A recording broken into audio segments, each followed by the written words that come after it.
আসসালামু আলাইকুম। তো কুরবানি ঈদ উপলক্ষে আমরা ১.৫ মাস আগে ২টা অস্ট্রেলিয়ান করস কিনছিলাম। টোটাল ২,২০,০০০ টাকা। এই যে সাদা যেটা দেখতেছেন এটার দাম পড়ছিল ১,০৫,০০০, আর ওই সাইডের যে কালো ওইটা ১,১৬,০০০ টাকা। তো টোটাল আমাদের ২,২০,০০০ টাকা দাম পড়ছে। তো প্রায় ১.৫ মাস বয়স হয়েছে। তো মোটামুটি ভালোই গ্রোথ হয়েছে।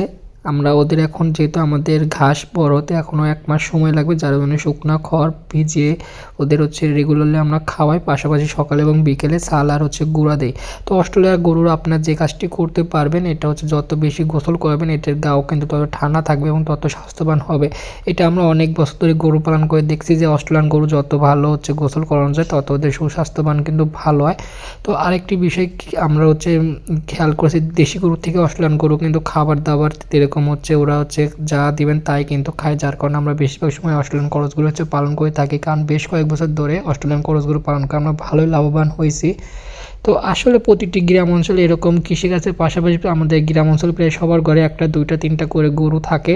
এটা প্রতি বছর কোরবানি উপলক্ষে সবাই লালন পালন করে থাকে। তো এটার দাম কেমন হবে অবশ্যই জানাবো।